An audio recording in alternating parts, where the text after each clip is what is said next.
लाओ त्से अगला सूत्र कहते हैं, इसलिए सज्जन दुर्जन का गुरु है और दुर्जन सज्जन के लिए सबक है। जो ना अपने गुरु को मूल्य देता है और ना जिसे अपना सबक पसंद है, वह वही है जो दूर भटक गया है, यद्यपि वह विद्वान हो सकता है। यही सूक्ष्म व गूढ़ रहस्य है। लाओ त्से कहते हैं, सज्जन दुर्जन का गुरु है।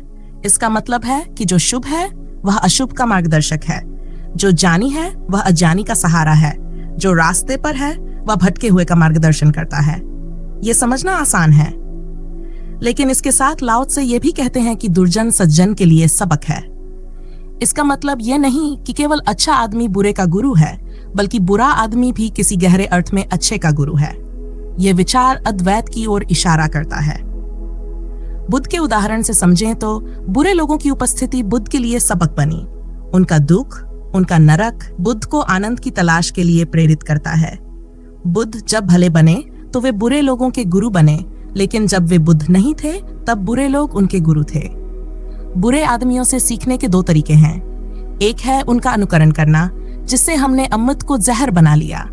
दूसरा है उनकी पीड़ा और संताप को अनुभव करना और उसे सबका बनाना। यह तरीका जहर को अमृत बना सकता है। हम अक्सर बुरे आदमियों से सीखते हैं, लेकिन गलत तरीके से। हम उनकी बुराई को अपनाते हैं, उनके पाप के गर्त में छिपी पीड़ा को नहीं देखते।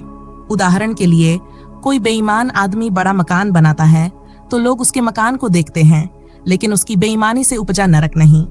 अगर हम पाप में प्रतिष्ठा देखते हैं तो ये हमारी सोच को दूषित कर देता है। पापी चाहे कितना भी सफल दिखे, उसके भीतर एक गहरा दर्द होता है, लेकिन वह दर्द हमें नहीं दिखता। इसलिए अगर हम ये मान लें कि बुराई सफल होती है और भलाई सफल, तो हमारा जीवन एक गलत अनुकरण बन जाएगा। सही शिक्षा यह है कि बुराई से उसकी पीड़ा को समझें, न कि उसकी सफलता को। यही असली सबक है। लाओ त्से कहते हैं कि बुरा आदमी अच्छे आदमी के लिए सबक है, पाठ है। लेकिन यह पाठ तभी संभव है जब हम बुरे आदमी के भीतर छिपी सच्चाई को समझने लगें। जो आदमी बुरा करता है वह भी एक मूल्य चुका रहा है, दुख, ग्लानि और आत्मदंश का मूल्य। अगर वह बड़ा मकान बना लेता है तो यह कोई सस्ता सौदा नहीं है। उसने जो खोया है वह अगर हमें दिखाई दे जाए तो जो उसने पाया है वह बहुत महंगा सौदा लगेगा। लेकिन समस्या यही है कि हमें उसका खोना नहीं दिखता, केवल पाना दिखता है। हम यही गलती दूसरी जगह भी करते हैं। महावीर ने त्याग किया, बुद्ध ने घर छोड़ा। हम देखते हैं कि उन्होंने क्या छोड़ा, लेकिन यह नहीं देखते कि उन्होंने क्या पाया। जैन शास्त्रों में लिखा है कि महावीर के पास कितने रथ, घोड़े, हाथी, हीरे मोती थे और उन्होंने यह सब छोड़ दिया। इसे गिनने में भी ही लोगों को मजा आता है, लेकिन जो महावीर ने पाया वह हमें कभी दिखाई नहीं देता। इसलिए हम उन्हें महात्यागी कहते हैं। सच तो यह है कि अगर महावीर ने संसार खोकर मोक्ष पाया तो यह सस्ता सौदा है, लेकिन हमारी नजर उस पर होती है जो उन्होंने छोड़ा, और जो पाया वह हमारी समझ से परे है। इसी तरह जब कोई बेईमान आदमी मकान बनाता है तो हम वही देखते हैं जो उसने पाया, लेकिन ये नहीं देखते कि उसने क्या खोया। ये दोनों बातें एक ही तर्क के दो हिस्से हैं। जिस दिन हमें बेईमान का नरक दिखाई देगा, उसी दिन हमें महावीर का स्वर्ग भी दिखाई पड़ेगा। लेकिन अभी हम बेईमान से ये सीखते हैं कि वह सफल हो रहा है, और महावीर से ये कि वे कष्ट झेल रहे हैं। लाओ त्से का कहना है कि बुरा आदमी सज्जन के लिए सबक है, लेकिन यह सबक कठिन है। इसे समझने के लिए हमें जीवन के गहरे नियमों में उतरना होगा। यह संसार का स्थायी नियम है कि जो बुरा करता है वह सुखी नहीं हो सकता। ये इसलिए नहीं कि कोई भगवान उसे दंड देता है या कोई न्याय की व्यवस्था उसे सजा देगी।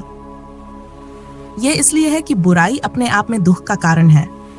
हम ये देखकर बेचैन हो जाते हैं कि बुरा आदमी सफल हो रहा है, धनी हो रहा है, और इस बेचैनी को शांत करने के लिए हम सोचते हैं कि उसे कभी न कभी दंड मिलेगा। लेकिन लाओ त्से का दृष्टिकोण यह है कि बुराई अपने आप में एक सबक है। इसे समझने के लिए हमें बाहरी दिखावे से परे जाकर जीवन की गहराइयों को देखना होगा। अगर आपको आज ये नहीं दिख रहा कि किसी के बुरे कर्म का फल उसे मिल चुका है, तो आपकी बातें झूठी हैं, केवल सांत्वना है। इनका जीवन के सत्य से कोई संबंध नहीं। अगर आपको लगता है कि बुरा आज किया जाएगा और फल जन्मों बाद मिलेगा, तो ये बस अपने मन को समझाने का तरीका है। असल में आप ईर्ष्या से भरे हुए हैं। आप सोचते हैं कि मेरे पड़ोसी ने इतना बड़ा मकान कैसे बना लिया, यह मकान तो आपको मिलना चाहिए था। उसने इतना धन कैसे इकट्ठा कर लिया, यह धन तो आपके पास होना चाहिए था।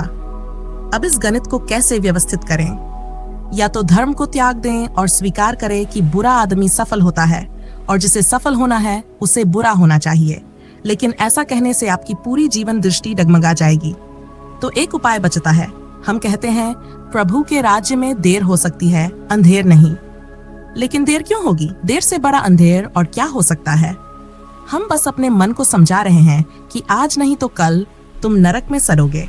इससे हमें राहत मिलती है, पलड़ा बराबर हो जाता है। लेकिन सच ये है कि बुरा कर्म करने का फल उसे उसी क्षण मिल जाता है। जब आप आग में हाथ डालते हैं तो वह तुरंत जलता है, कोई अगले जन्म का इंतजार नहीं करना पड़ता। जब आप क्रोध करते हैं तो उसी समय जलते हैं। यही नरक है। जब कोई बेईमानी करता है तो जितना बड़ा मकान बनता है उतनी ही उसकी आत्मा गहरी गिरावट में जाती है। ये समझने की जरूरत है कि कर्म और फल अलग नहीं है, वे साथ साथ चलते हैं। इस जगत में कोई हिसाब रखने वाला नहीं है, इसलिए किसी प्रार्थना, पूजा या रिश्वत से नियमों को बदला नहीं जा सकता। ये नियम प्रतिपल काम कर रहा है। जो आप कर रहे हैं उसका परिणाम उसी क्षण आपके साथ है। जब आप किसी भूखे को रोटी देते हैं या बीमार की सेवा करते हैं तो वह राहत केवल उस व्यक्ति को नहीं मिलती, आपको भी मिलती है। यह राहत, यह शांति, यही आपका पुण्य है। इसे भविष्य में स्वर्ग में नहीं देखना चाहिए, ये इसी क्षण पूरा हो जाता है। इसलिए अगर हम इसे समझ लें तो बुरे आदमी से भी सबक ले सकते हैं। तब हमें उसका बड़ा मकान या उसका धन प्रभावित नहीं करेगा। हम उसकी आत्मा में झांकेंगे, हमें दिखेगा कि उसका नरक अभी शुरू हो चुका है। हिटलर ने लाखों लोगों की हत्या की, लेकिन उसकी आत्मा हर पल भयभीत थी। वह सो नहीं सकता था, उसके सपने नरक बन चुके थे। उसे हर क्षण डर था कि कोई बदला ले सकता है। शादी तक नहीं की उसने, क्योंकि उसे डर था कि कोई भी इतना करीब आकर उसका गला दबा सकता है। हिटलर के आखिरी दिन पागलपन और डर से भरे हुए थे। वह अपने ही साथियों को दुश्मन मानता था। उसकी हालत इतनी खराब थी कि वह खुद जनता के सामने नहीं जा सकता था। उसने अपनी जगह एक बहरूपिया रखा था जो फौजों की सलामी लेता था। यह सारा आयोजन, यह सत्ता, यह दिखावा, सब कुछ व्यर्थ था। हिटलर पहले ही नरक में था। उसका हर क्षण भय और दर्द में बीत रहा था। उसके रोए रोए में जलन थी। यह सब इस बात को सिद्ध करता है कि कोई भविष्य का नरक नहीं है। जो होता है वह इसी क्षण होता है। इसलिए हमें यह समझना चाहिए कि बुरे कर्म का फल आज ही मिलता है। ये विचार कि भविष्य में कुछ होगा बस अपने लिए सांत्वना और दूसरों के लिए झूठा डर पैदा करने का तरीका है। जब हम इसे गहराई से समझेंगे तभी सही मायने में जीवन के सत्य को देख पाएंगे। जिंदगी में कुछ भी कटता नहीं है। अगर आप सोचते हैं कि आपने 2 पैसे का बुरा किया और अब 2 पैसे का भला करके उसे काट देंगे तो ये आपकी गलतफहमी है। जो बुरा किया है उसका बुरा फल भोगना ही पड़ेगा और जो भला किया है उसका भला फल मिलेगा। लेकिन दोनों चीजें एक दूसरे को काट नहीं सकती। आज आप जो बुरा कर रहे हैं उसका फल अभी आपको मिल रहा है। कल जब आप भला करेंगे तो उसका फल कल मिलेगा। लेकिन आज और का आपस में कोई संबंध नहीं है। जो क्षण बीत गया उसे बदला नहीं जा सकता। यह तरकीब हमने खुद बनाई है कि कर्म का फल भविष्य में मिलेगा। अगर यह नियम बदल दिया जाए और समझा जाए कि कर्म का फल उसी क्षण मिलता है तो कोई बचने का उपाय नहीं रहेगा। तब हर व्यक्ति उसी पल भोगेगा जो उसने किया है। यही कारण है कि दुनिया में कुछ लोग नरक में जीते हैं, कुछ स्वर्ग में, और कुछ लोग यही मोक्ष का अनुभव करते हैं। लेकिन यह भी स्थिर नहीं है। एक ही व्यक्ति सुबह स्वर्ग में हो सकता है, दोपहर को नरक में और शाम को मोक्ष में। यह पारे की तरह बदलता रहता है, क्योंकि जीवन गतिमान है।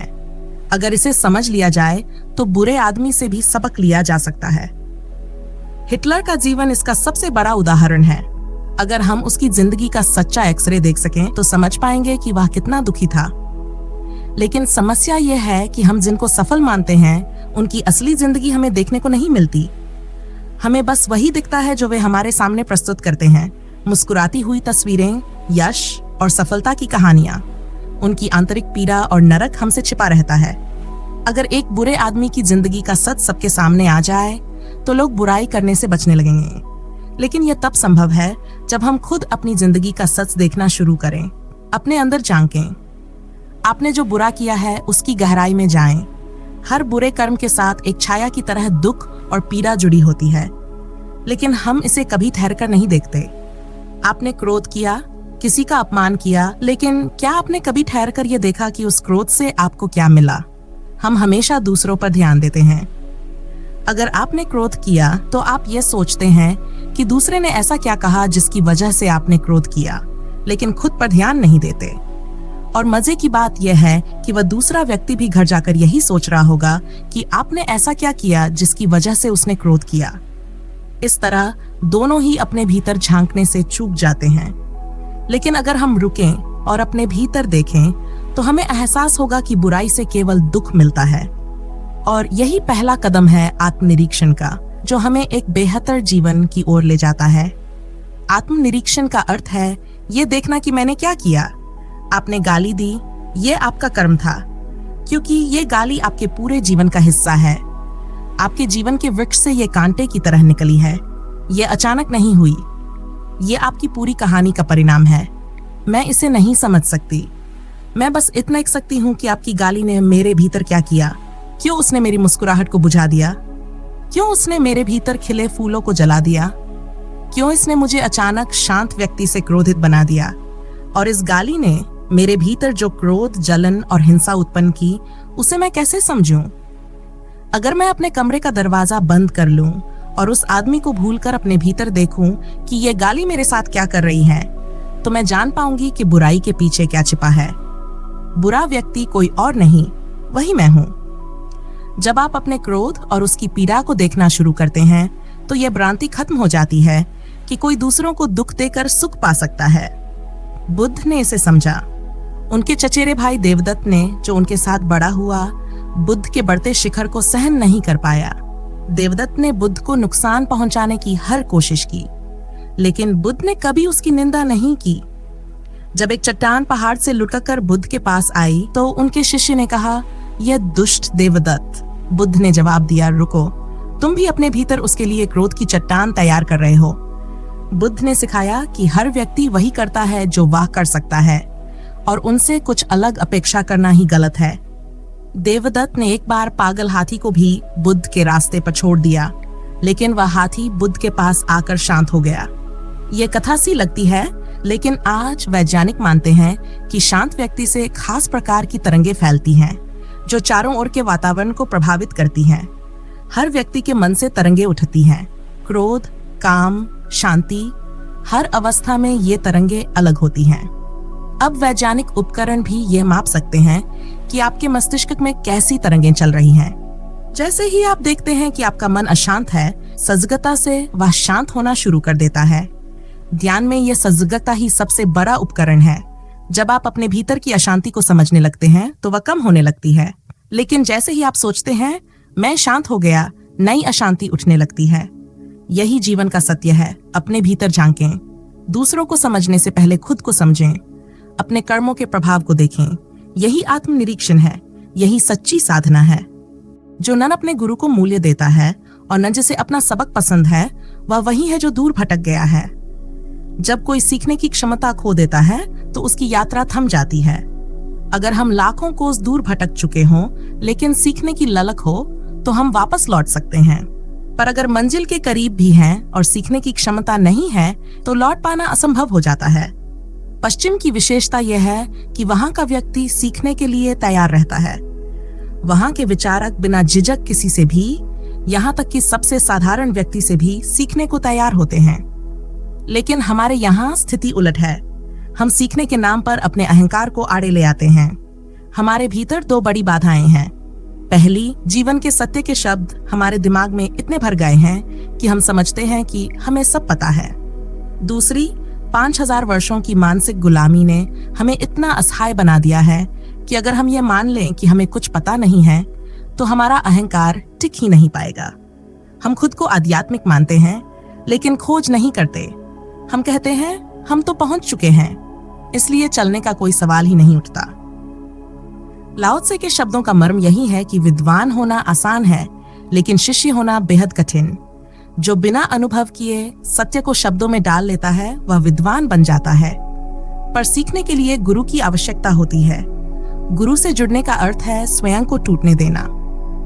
बुद्ध जैसे गुरु के पास जाकर अपनी पूरी संरचना को तोड़ना पड़ता है। बुद्ध की किताबें पढ़ना आसान है, पर उनके पास जाकर सीखना पूरी जिंदगी बदल देता है। हमारे समाज ने गुरु की महिमा को इतना ऊंचा कर दिया कि लोग शिष्य बनने की जगह गुरु बनने लगे। कबीर कहते हैं, गुरु गोविंद दो खड़े काके लागू पाए, बलिहारी गुरु आपने गोविंद दियो बताए। गुरु को भगवान से भी ऊपर माना गया क्योंकि वही हमें सत्य का मार्ग दिखाता है। लेकिन समय के साथ हमने इस मान्यता को विकृत कर दिया। हमने गुरु की महिमा को आत्म अहंकार का साधन बना लिया। ये समस्या यही है कि हम शिष्य नहीं बनते। चाहे कोई भी दर्शन या विचार हमारे सामने आए, हम उसे अपने तरीके से मोड़कर अपने अहंकार को और मजबूत कर लेते हैं। इसलिए लाओ त्से की बात को समझें। शिष्य बनना विद्वान बनने से कहीं अधिक महत्वपूर्ण है। सीखने की विनम्रता ही हमें सही रास्ते पर ला सकती है। और लाओ त्से कहते हैं, यही सूक्ष्म व गूढ़ रहस्य है। आदमी अज्ञान में है। आदमी को पता नहीं कौन है, यह भी पता नहीं किस यात्रा पर है, यह भी पता नहीं इस जीवन की नियति क्या है, कुछ भी पता नहीं है। इस गहन अज्ञान में अगर सीखने की विनम्रता न हो तो भटकाव का कोई अंत नहीं हो सकता। सीखने की विनम्रता इतनी होनी चाहिए कि जहां से भी सीखने को मिल जाए सीख लिया जाए। वह बुरा आदमी हो, चोर हो, बेईमान हो, डाकू हो, हत्यारा हो, जिसे भी सीखने को मिल जाए सीख लिया जाए। गुरु का यह अर्थ नहीं है कि इसी एक गुरु के पैर पकड़कर और रुक रहा जाए। शिष्य का मतलब गुरु को पकड़ना नहीं है। शिष्य का मतलब सीखने की अनंत क्षमता को जन्म देना है। फिर जहां भी सीखने को मिल जाए और जिससे भी सीखने को मिल जाए। इजिप्शियन सूत्र है, जब शिष्य तैयार है तो गुरु मौजूद हो जाता है। और यह 100% सही है। लेकिन हम में से अनेक लोग गुरु खोजते फिरते हैं। पूछो कहाँ जा रहे हो? वे कहते हैं, हम गुरु की खोज कर रहे हैं। आप कैसे गुरु की खोज करिएगा? आपके पास कोई मापदंड, कोई कसौटी, कोई तराजू है? आप तौलेंगे कैसे कि कौन है गुरु आपका? और अगर आप इतने कुशल हो गए हैं कि गुरु की भी जांच कर लेते हैं, तो अब बचा क्या है? जिसकी हम जांच करते हैं, कर सकते हैं, उससे हम ऊपर हो जाते हैं। तो आप तो गुरु पहले हो गए। इसलिए बड़ी चीज गुरु को खोजना नहीं है, बड़ी चीज शिष्य बनने की तैयारी है। आप गड्ढे बन जाएं, पानी बरसेगा और झील भर जाएगी आपकी। आप सीखने के गड्ढे बन जाएं, चारों तरफ से आपको खोजने वे सूत्र निकल पड़ेंगे जो आपके गुरु बन जाएंगे। शिष्य का गड्ढा जहां भी होता है वहां गुरु झील की तरह भर जाता है, लेकिन गड्ढे खोजने नहीं जा सकते। ये जरूरी नहीं है कि आप गुरु को जान सकें, ये जरूरी है कि आप अपने शिष्य होने को जांचते रहें। जो आवश्यक है वह यह है कि आप ये जांचते रहें कि मेरे शिष्य होने की पात्रता, मेरे सीखने की क्षमता शुद्ध है। नारोपा एक भारतीय गुरु तिब्बत गया। वहां उसका पहला शिष्य मिलारेपा बना। नारोपा बहुत ही अद्भुत व्यक्ति था और मिलारेपा भी कम नहीं। नारोपा ने मिलारेपा को ऐसे ऐसे काम करने को कहा कि किसी की भी हिम्मत टूट जाए। उसने कहा, यह पहाड़ से पत्थर काटो। मिलारेपा के मन में सवाल उठा, मैं सत्य की साधना करने आया हूं और यहाँ मुझे पत्थर काटने के लिए कहा जा रहा है। लेकिन नारोपा ने पहले ही कह दिया था, जिस दिन तुझे संदेह उठे उसी दिन चले जाना, बताने मत आना कि संदेह उठा है। संदेह करने वालों के साथ मैं कोई मेहनत नहीं करता। मिलारेपा ने पत्थर काटे। जब काम पूरा हुआ तो नारोपा ने कहा, अब इसका एक छोटा मकान बनाओ। मिलारेपा ने मकान बनाया। जब मकान बनकर तैयार हुआ तो वह खुशी खुशी नारोपा के पास गया। उसने सोचा, अब मेरी शिक्षा शुरू होगी, ये परीक्षा खत्म हो गई। लेकिन नारोपा ने मकान देखकर कहा, अब इसे गिरा दो। ऐसे 7 बार नारोपा ने मिलारेपा से मकान बनवाया और गिरवाया। हर बार उसे पत्थर वापस खाई में फेंकने पड़ते, फिर पहाड़ से नए पत्थर लाने पड़ते और मकान बनाना पड़ता। ये क्रम 7 साल तक चला। हर बार मिलारेपा ने आदेश का पालन किया, लेकिन कभी सवाल नहीं किया कि क्यों। 7वीं बार मकान गिराने के बाद नारोपा ने कहा, तेरी शिक्षा पूरी हो गई। जो मुझे तुझे देना था मैंने दे दिया, और जो तू पा सकता था वह तूने पा लिया। मिलारेपा उनके चरणों में गिर पड़ा। बाद में जब मिलारेपा के शिष्यों ने पूछा, गुरु ने तुम्हें क्या सिखाया? हमने तो केवल मकान बनते और गिरते देखा। मिलारेपा ने कहा, पहले तो मैं भी समझ नहीं पाया कि ये क्या हो रहा है, लेकिन फिर मैंने सोचा, जब एक बार तय कर लिया है तो ज्यादा से ज्यादा क्या होगा? एक जिंदगी ही जाएगी ना। बहुत सी जिंदगियां बिना गुरु के चली गईं, इस बार गुरु के साथ सही। उसने कहा, जिस दिन मैंने ये तय कर लिया कि अपनी बुद्धि को छोड़कर गुरु की राह पर चलना है, उस दिन से मैं शांत होने लगा। ये मकान बनाना और गिराना पत्थरों का काम नहीं था, ये मेरा ही बनना और मिटना था। मेरे जन्मों जन्मों की धारणाएं, मेरी अहंकार की दीवारें, मेरे सवाल सब गिर रहे थे, और जिस दिन 7वीं बार मकान गिराया उस दिन मैं खुद खत्म हो गया। मिलारेपा ने कहा, यही था मेरा बनना और मिटना। इसलिए गुरु ने कहा, जो मुझे तुझे देना था दे दिया, और जो तू पा सकता था वह पा लिया। जो अपने गुरु को मूल्य नहीं देता और जिसे अपने सबक से प्यार नहीं है, वह भटक जाता है, भले ही वह विद्वान क्यों न हो। अक्सर वह विद्वान ही होता है। यही सूक्ष्म व गूढ़ रहस्य है।